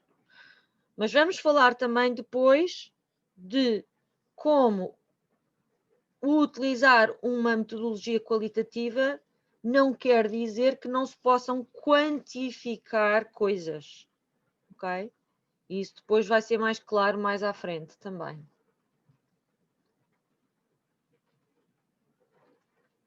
Questões? Eva, tudo bem? Sim, sim, às vezes esqueço-me que não temos som. Sim. Tudo bem? Professor, desculpe, quando diz em análises mais qualitativas, está-se a referir especificamente a quê? Não se importa de só especificar um bocadinho, só para me lembrar. Técnicas de recolha de dados que são mais qualitativas têm a ver, por exemplo, com notas de campo, com a transcrição de discursos de crianças e de adultos em sessões de leitura. Por exemplo, eu posso fazer uma observação direta, portanto temos já notas de campo, observação direta, como metodologias qualitativas de recolha de dados, que me vão permitir depois fazer uma análise. Portanto, imaginemos o contexto em que vocês têm sessões de leituras ou sessões de contar histórias com as crianças. Eu posso fazer uma análise através daquilo que eu transcrevi dessas sessões, ok? E isso conta como observação direta. Houve uma observação direta e depois eu vou analisar as transcrições dessa observação direta. Outra técnica é notas de campo. Eu estou a fazer isto e vou recolhendo notas de campo sobre a reação que as crianças tiveram a esse contar da história, por exemplo. Ou vou fazer notas de campo sobre, sei lá, possíveis contextos, qual foi a reação de outros bibliotecários, qual foi a reação dos pais. Portanto, isso conta como outra fonte de recolha de dados. Notas de campo, ok? Entrevistas também não é? É entrevistas, portanto, as mais convencionais, que nós todos conhecemos, as mais convencionais são as entrevistas e o inquérito por questionário, não é? São as mais convencionais. Depois, notas de campo e observação direta já são menos convencionais. Os focus groups, os grupos de foco, como eu estava a dizer, também menos convencional. Ok?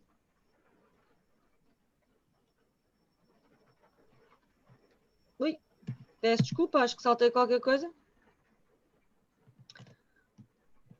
Portanto, eu acho que este vai ser o nosso último slide de hoje, para vos pôr a pensar um bocadinho sobre possíveis vias de desenvolvimento de um projeto de investigação.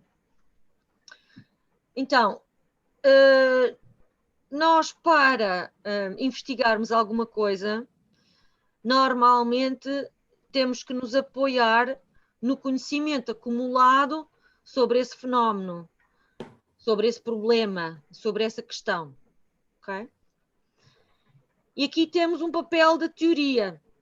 Qual é o papel da teoria? Lá está, eu não estou, provavelmente não vou estar num paradigma positivista em que eu vou provar uma teoria, mas eu vou partir da teoria para informar a minha prática. Se eu, por exemplo, estiver a trabalhar a área da linguagem, da aquisição da linguagem, e provavelmente vocês todas já ouviram falar da teoria inatista do Chomsky, do grande linguista Chomsky, em que ele diz que nós já nascemos com um dispositivo mental, como se tivéssemos um pequeno compartimento,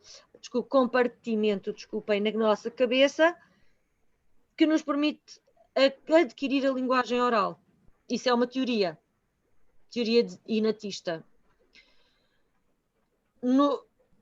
Para contrapor essa teoria, mais recentemente, muitos psicólogos têm dito que a teoria desenvolvimentalista é mais adequada e que nós não precisamos de dizer que as crianças têm um dispositivo específico para a aprendizagem da linguagem, mas sim que faz parte da arquitetura mental delas a predisposição para adquirir a linguagem e que a interação com as pessoas à sua volta é que faz toda a diferença na aquisição da linguagem.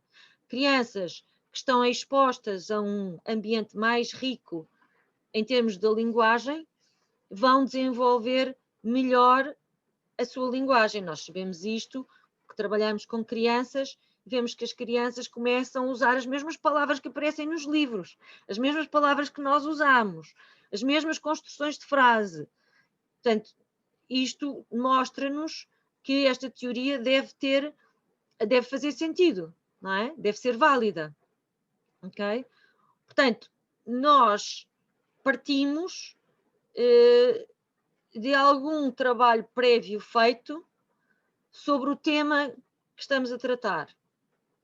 E normalmente, quando vamos olhar especificamente para essa área que nos interessa, percebemos que há uma teoria por trás, ou que há pelo menos alguns trabalhos que vão ser muito importantes e que vão informar o meu estudo.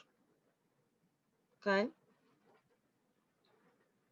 Portanto, quando vocês selecionam uma área, um tema para o vosso projeto, vocês têm que pensar, em geral, já há alguma teoria desenvolvida sobre este aspecto?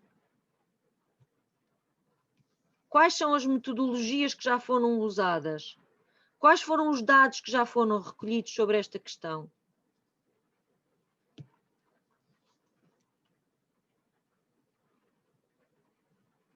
Portanto, vai haver aqui uma dança, uma ligação entre o campo teórico e o campo empírico.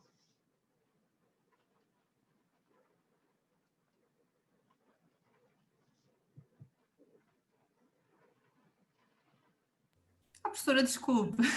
Diga. E se nós tivéssemos... Ok, eu percebi o que está a dizer, tem que haver já em cima de um estudo, sim senhora. Mas nós estamos estou eu agora aqui a passar uma ideia louca possivelmente pela cabeça, não é? Nós estamos a atravessar um momento completamente ímpar na história da humanidade, não é? Que é esta pandemia. E se nós quisermos saber qualquer coisa sobre o impacto desta pandemia, ainda não existe nada, mas é por não existir que nós não vamos tentar saber. Não sei se me estou a fazer entender. Não. Não deve ser limitador, não deve ser limitador, mas eu diria, se eu quisesse conhecer algo sobre esta realidade da pandemia, faria duas coisas. Uma, começava a ver, alguns estudos já começam a sair sobre os resultados desta pandemia, por exemplo, nas crianças, no seu desenvolvimento emocional, impacto que tem, já começa a haver alguma coisa. E depois, o que é que eu teria que fazer? Eu teria que alargar o meu campo para pensar em recolher informação sobre situações idênticas ou semelhantes. Ou seja, nunca vivemos esta pandemia, mas se calhar já vivemos momentos semelhantes. E aí eu se calhar teria que recuar no tempo e pensar na pandemia de 1918 ou pensar em situações semelhantes no mundo. Imagina, há trabalhos da Unesco, trabalhos que mostram como é que o ensino à distância é feito em países em desenvolvimento, por exemplo. Isso é uma grande componente agora do que nós fazemos com esta pandemia. Portanto, eu teria que olhar para realidades que fossem semelhantes e procurar os primeiros dados que existem sobre esta situação. Ok, percebi. Obrigada. Posso só acrescentar um comentário? Sim. Eu penso que a Sofia Pereira tem toda a razão, porque esses exemplos que deu a professora Luísa são semelhantes apenas numa certa dimensão, porque não há de facto nada de semelhante ao que estamos a viver neste momento, mesmo não só em termos de comunicação, mas de aprendizagem, não é? De ensino-aprendizagem e das escolas. Portanto, neste caso, penso que a Sofia tem toda a razão, não há mesmo nada que possamos considerar semelhante. E aí, de facto, não há teorias. Não há teorias. Tem toda a razão. Mas, por exemplo, não há teorias, mas há talvez já estudos apoiados em algumas teorias. E se vocês forem ver algumas investigações, eu não sei se vocês conhecem, por exemplo, há um site que é isso que eu também vou fazer a seguir, é mostrar-vos alguns sítios onde vocês podem recolher informação. E já há sites com artigos sobre o impacto da pandemia no ensino em diferentes vertentes, ok? E nesses artigos também já se fala um pouco de alguns aspectos teóricos que suportam, por exemplo, o ensino online ser de uma determinada forma ou não, ok? Mas isso, vamos ver a seguir alguns exemplos. A minha preocupação aqui é dizer-vos o quê? Passar esta ideia de que nós, muitas vezes, quando estamos a fazer um projeto de investigação, e agora aqui é mais uma característica da minha pessoa, que sou sempre a mais aborrecida de todos os formadores, é que eu insisto muito para que vocês pensem, sim, de forma criativa, mas que se vão apoiar em estudos, que se vão apoiar em evidências recentes sobre a problemática. E não pensar que, eu agora vou inventar uma coisa nova. Normalmente não é isto que acontece. Nós temos que nos basear em algo que já está feito para fundamentarmos depois a nossa atividade. Ok? Professora, então depois agradecia que, se fosse possível, no Moodle, colocasse alguns links para esses estudos que referiu. Sim. Está bem? Obrigada. Eu vou mostrar agora alguns, está bem? Eu vou parar aqui este PowerPoint. Acho que vocês já ficaram com uma ideia daquilo que nós vamos trabalhar e depois vamos aprofundar todas estas questões. Para já, só queria que ficassem com esta ideia que é importante começar a pensar numa problemática, num problema, numa questão, começar a escrevinhar, começar a explorar hipóteses de projetos que poderiam fazer no âmbito desta pós-graduação, ok? Dei-vos algumas ideias de projetos concretos, já feitos pelo grupo anterior. Vou continuar a dar-vos mais exemplos e dei-vos algumas pistas do que é que isto quer dizer de fazer uma investigação com uma interpretação válida, que é isto que nos interessa, ok? Números, eu gostaria que me desse uma ideia. Números em termos quantitativos, imaginando que eu vou usar os métodos convencionais, entrevista e inquéritos, números mínimos para... Não há números mínimos. Não? Posso trabalhar com... Não há números mínimos. Pequenos? Não, isto depende da sua realidade. O que é execuível para si? Pois, eu não sei ainda, isto é muito vago. Exato, ainda é muito, é só para começarmos a pensar. Sim, mas quando queremos, estou a falar agora nas ciências sociais, quando queremos provar determinada teoria, nós temos números mínimos para equacionar as realidades individualmente. E aqui eu estou assim um bocadinho perdida, não faço ideia se... Mas nós não queremos validar nenhuma teoria. Exato, aqui não é o caso, aqui é apenas... Não queremos, e portanto... Não vamos estar muito preocupados com números mínimos. Se tivéssemos que validar uma teoria, se estivéssemos mais num paradigma positivista, sim, isso seria importante. Para nós agora aqui não. Obrigada. Ok, questões, comentários? A Eva estava-me a dizer qualquer coisa. Teve um computador. Ok. Então, eu vou tentar mostrar-vos aqui o que é que acontece com o ISEC e onde é que vocês podem fazer buscas, está bem?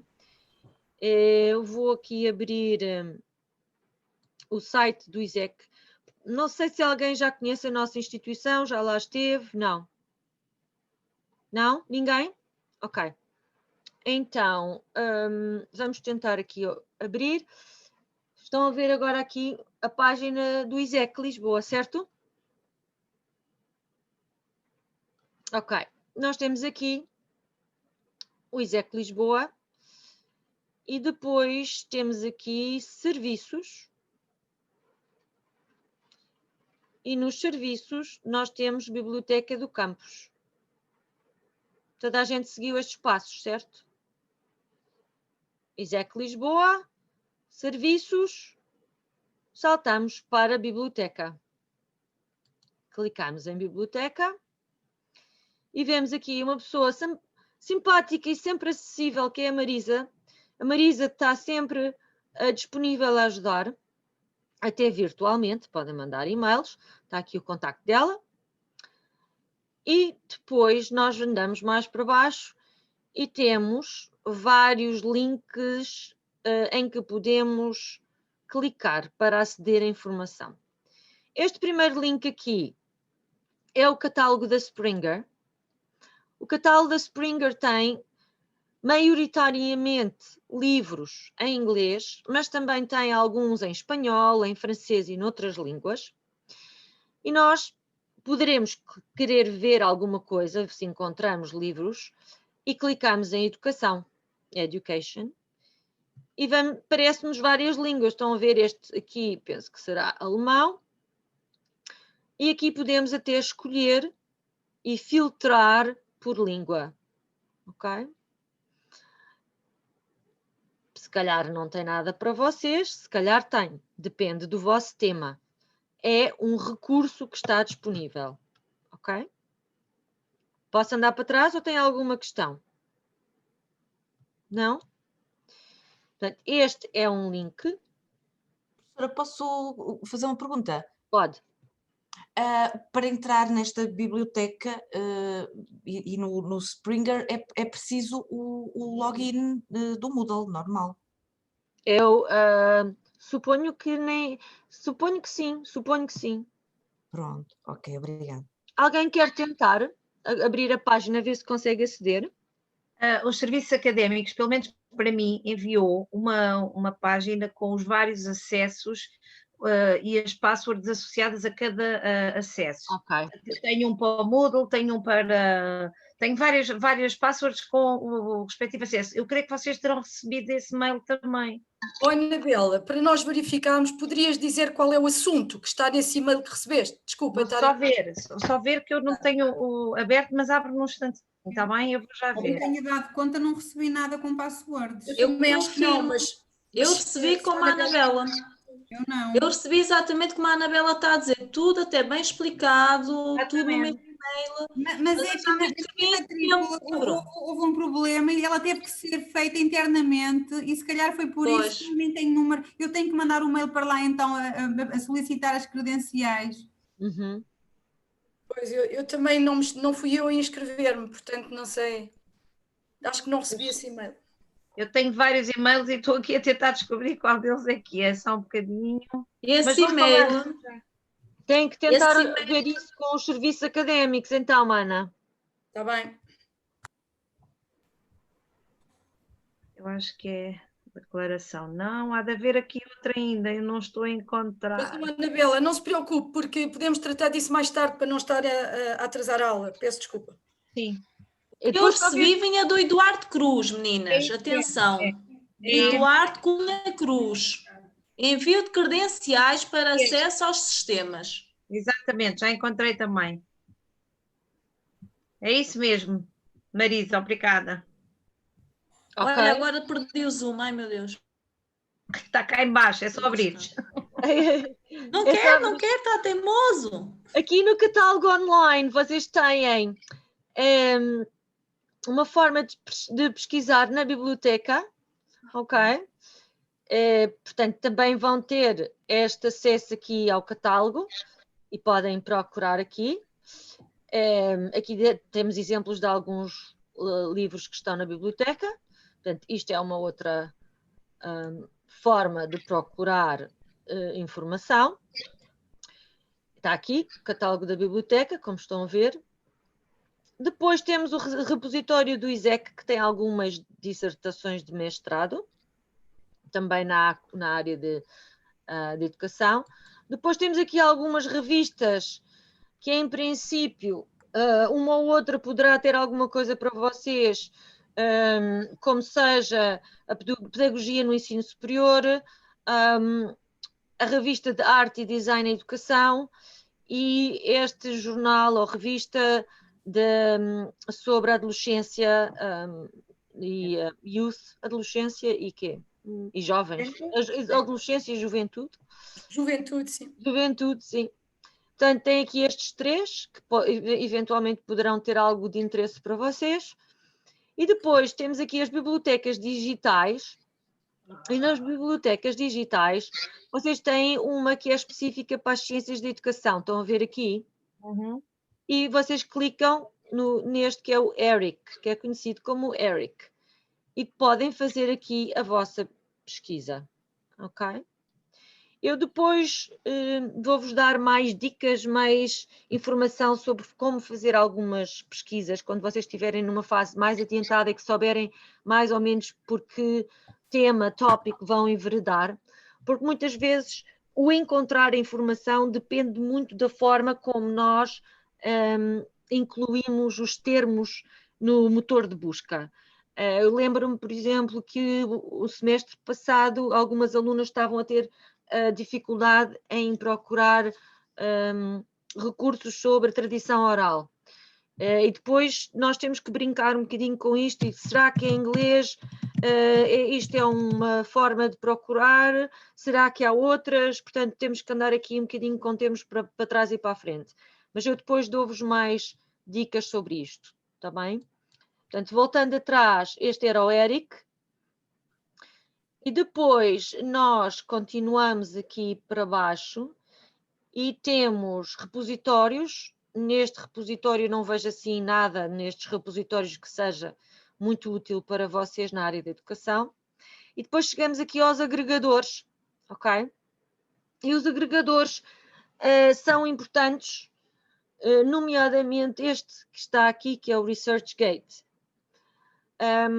E o ResearchGate o que é? O ResearchGate é um sítio onde os investigadores colocam a sua investigação, os artigos, os livros que vão escrevendo. E, portanto, vocês têm acesso, muitas vezes, aos artigos publicados por aquele investigador. O que pode também facilitar o vosso trabalho, ok?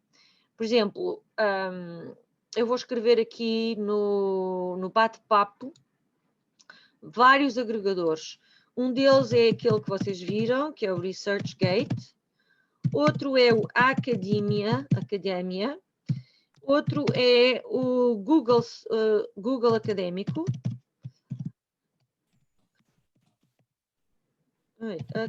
Académico. E deixa eu ver se me falta mais alguma coisa. Não, são estes três os mais importantes. Isto quer dizer que vocês, se forem ao Google e puserem ResearchGate, ou puserem Academia, ou puserem Google Académico, com o nome de uma pessoa, de um investigador ou de um teórico, vai-vos aparecer a página dessa pessoa. Que é um bocadinho esquisito, não é? Mas, por exemplo, se eu puser assim, onde é que está o meu bate-papo?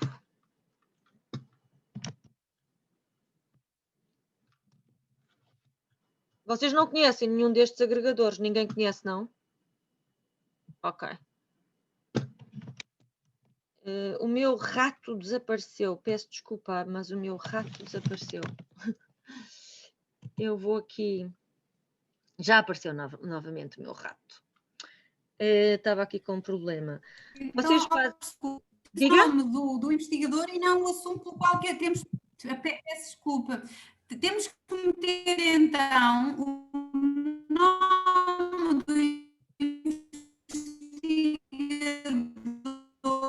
e não o assunto pelo qual temos investido. Podem fazer das duas formas. Eu vou Estava a dizer que se fôssemos ao nome do investigador, aparecia os trabalhos dele. Podem fazer das duas formas. Podem, por exemplo, fazer ResearchGate Luís Araújo. Podem fazer a Academia e podem pôr a fluência da leitura.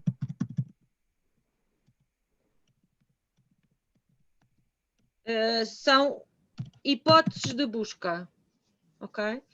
Vai-vos aparecer o tópico. Se partilhar a tela, se calhar é mais fácil. Eu estou a escrever no bate-papo, não conseguem fazer o bate-papo? Sim, pode ser. Não, mas eu posso partilhar a tela, não tem problema. Só para vocês verem. Deixa-me lá ver como é que eu vou fazer uma busca. Ok, esperem aí. Não é isto. Professora e caros Diga. colegas, eu vou ter que me ausentar. Certo. Era até que horas a aula de hoje? Era até à 1h30? Já devia ter acabado, mas eu vou só... Eu vou acabar. Por exemplo, eu estou aqui no Google. Porque, tal como ontem, tenho aqui um pequeno ser que me está a pedir por comida. Está com fome, eu compreendo perfeitamente, Eva. Isto é os últimos minutos e depois a aula vai ficar gravada. Não sou eu, é a filha. Ok. Sim. Pronto, se eu puser aqui, toda a gente está a ver o meu Google? Estão a ver o meu Google? Sim? Pronto, eu posso pôr, o que é que eu tinha posto? Estamos a ver bem. Academia, depois ponho fluência na leitura. Clicamos. E aparece-me, por exemplo, isto. Aqui está academia.edu, estão a ver? E eu clico. E normalmente até tenho acesso ao PDF. Download PDF. Ok? Portanto, este é um exemplo. Posso fazer também, o que é que eu tinha dito? Posso fazer ResearchGate e pôr o meu nome. E aparece aqui. Vocês estão a ver, tá? Está toda a gente a ver? Sim? Sim, estamos a ver bem. Pronto. Clico, tenho aqui. Depois, o que é que acontece? Vocês andam para baixo e têm publicações. E as pessoas podem aceder às publicações. Simplesmente clicando. Normalmente isto está disponível ou não. Ok? Professora, uma pergunta. Diga. Em relação ao repositório científico, conseguimos encontrar lá alguns desses trabalhos que a professora referiu desta pós-graduação em edições anteriores?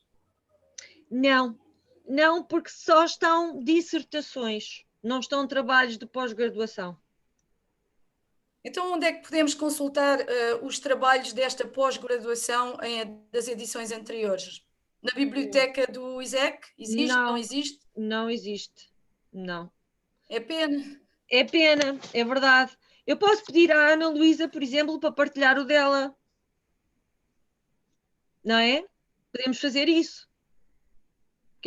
Agora vocês tocaram... Sim, acho que seria interessante vermos um ou dois trabalhos. Não sei se há ou não, mas seria interessante podermos ver trabalhos com uma metodologia mais qualitativa, outro com uma abordagem mais quantitativa, ou muito diferentes, estudos de natureza muito diferente. Seria interessante, como não existem nos repositórios, se pudesse fazer-lhe esse pedido, penso que seria bom para todas nós. Acho que sim, eu estou-me a lembrar da Ana Luísa e posso pedir um outro que seja mais quantitativo, que seja de natureza um pouco diferente, para vocês ficarem com uma ideia. Muito obrigada. Parece uma excelente ideia, Ana. Ok. Então, espero que tenham ficado com um bichinho para começarem a pensar em possíveis questões de investigação. Espero que não tenha tido o efeito contrário de vos deixar inquietas, porque não é essa... Mas a inquietação é boa, professora. Eu já tenho aqui uma data de coisas escritas que não vai dar em nada, ou que vão dar em alguma coisa, mas... Mas é preciso escrever. É, não é? Pois. É preciso começar a pegar na caneta e começar a lançar questões. O que é que eu quero saber? O que é que me interessa aqui? Será isto? Será aquilo? E assim vocês vão encontrando o vosso caminho. Ok? Tânia, está tudo bem? Tá? Sim. Está tudo bem. Então, olha, eu acho que vamos ficar por aqui hoje. E vocês ficam a pensar então no que é que vos interessa fazer. Escolham uma coisa realmente que vos interesse. Não vale a pena estar a escolher uma coisa só por escolher. E eu acho que vocês têm todos uma riqueza profissional e um interesse tão grande neste tema da arte de contar histórias que de certeza que vão encontrar o vosso caminho e que vai ser ótimo. Acho que professora, posso perguntar uma coisa? Diga. Sim. Sim, sou eu. Quem é que queria perguntar uma coisa? Silvana, Silvana. Silvana, diga. Eu queria pedir se me podia enviar as informações. Tenho o número de aluno, portanto não tenho acesso a nada dessas coisas. Isso tem que ser a Secretaria a enviar essa informação, Silvana. Eu também não tenho, Silvana. Eu vou mandar um mail para lá a solicitar o envio, porque a minha matrícula foi, eu não consegui fazer, houve um problema, eles fizeram internamente, portanto eu não tenho números de nada. Eu se calhar mandava um mail a dizer que os outros colegas já receberam, se faziam um favor de enviar também para mim, para termos acesso. Não sei se ajudei. Obrigada, pelo menos fico contente, não sei se... Não. Eu também ainda não tenho. Eu também não.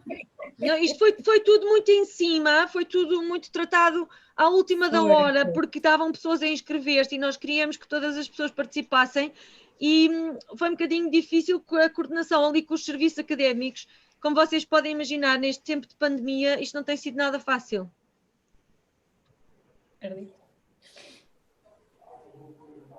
Professora, só um pedido, não sei se ainda é possível.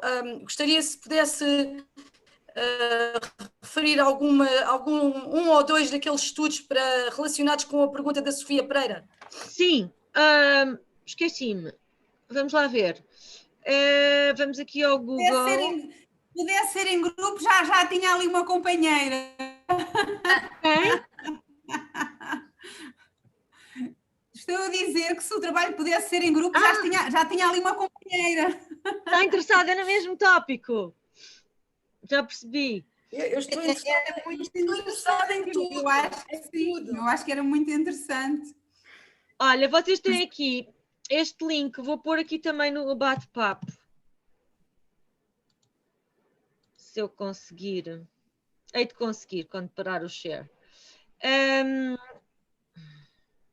Ai. Sim, é isto. Artigos sobre questões de educação. Isto está muito lenta a minha internet, peço desculpa. Não, mas relacionados com a questão da pandemia. Sim. E o impacto. Sim. Estes aqui. Nomeadamente toda esta, relacionados também com a pós-graduação, não é? Com as histórias, como é que se contam histórias agora em todo este contexto e os estudos que já existem. Porque, de facto, eu não conheço ainda estudos que me satisfaçam ou que... Aqui vocês têm vários artigos. Há programas, há artigos em periódicos. Não percebi. Meninas, vou ter de ir. Beijinhos para todas. Bom resto de semana. Desculpa. Tchau. Bom fim de semana. Beijinhos. Adeus. Tchau. Obrigada. Ana, temos aqui um exemplo do que é sobre aulas virtuais. Agora, vamos lá ver. O que a Ana está a dizer é que quer uma coisa muito específica que se calhar não há, não é? Pronto, era isso que eu estava a dizer, porque parece-me que a Sofia tem toda a razão, que não há. Agora, se a professora me quiser enviar um link, fica à espera. Não, este é o link, vamos lá ver, este é o link. Não, mas como a professora estava a referir estudos, se por acaso os encontrar, agradecia muito que partilhasse connosco, porque na minha perspectiva e daquilo que eu sei, até ao momento, pelo menos a Sofia tem razão, não existe. Mas se encontrar alguns, depois partilhe connosco, no Moodle ou de outra forma. Bem, mas vocês é que também têm que fazer uma pesquisa através Claro, não, mas é só porque a professora estava a dizer que havia, não é? E se conhecer, se tiver, agradecia mesmo muito que partilhasse. Não, é outra coisa que nós vamos constatar também é o seguinte: pode não haver exatamente aquilo que nós procuramos, ou seja, eu posso não ter estudos, não posso não ter estudos sobre como se lê histórias ou como se conta histórias em contexto de pandemia, mas posso ter coisas que são relacionadas com isso. É isso que eu tenho que ir à procura, é essa base de conhecimento, não é aquilo exatamente que eu quero, mas que está relacionada com o que eu quero descobrir, não é? Essa era a ideia principal, Ana. O contexto é de facto muito, muito, muito diferente. E ainda não há vacina e também ainda não há estudos relacionados com esta área, pelo menos que eu conheça, não há. E eu acho que o que a Sofia queria dizer era isso mesmo, o contexto sendo tão diferente. Ana, olha que eu já vi, não li, confesso que não li, mas já me passaram pelos olhos estudos que têm a ver com o rendimento escolar, com a forma como os miúdos se sentem, a exaustão. Eu já vi coisas sobre isto, portanto, eles existem. Olha, Bela, mas eu estava aqui a falar relacionados com a nossa pós-graduação, não conheço nada. A nossa pós-graduação também é uma pós-graduação recente e com características muito específicas, não é? Quer dizer... Sim. E o que nos interessa também é esta base para os nossos próprios estudos, não é? Nós precisamos de investigação científica relacionada com esta área. E esta área, cruzando com o contexto atual da pandemia, honestamente não conheço nada. Mas se vocês encontrarem, depois partilhem. É um bocadinho a tradição oral, agora aqui um dito dos nossos avós. Tu queres um rabinho lavado com água? Não. Eu quero, a única coisa que eu quero dizer é que a Sofia Pereira tem razão. E é isso, ponto. Votem em mim, tá? É só isso. Bem, agora, quem encontrar pode partilhar. Se encontrar, também partilho, não é? Até provarem, a Sofia Pereira tem razão. O que a Anabela referiu, que já viu este género de estudos que referiu, neste link vocês encontram aquilo que a Anabela acabou de referir. E eu acho que é este dizer tradicional, não sei se pode chamar um provérbio, é uma ótima maneira de acabarmos a sessão. Olhem, até à próxima. Muito obrigada. Bom fim de semana a todos. Tudo a correr bem. Adeus. Qualquer coisa, muito obrigada. Ok? Obrigada. Deus, até à próxima. Bom descanso. Obrigada. Igualmente.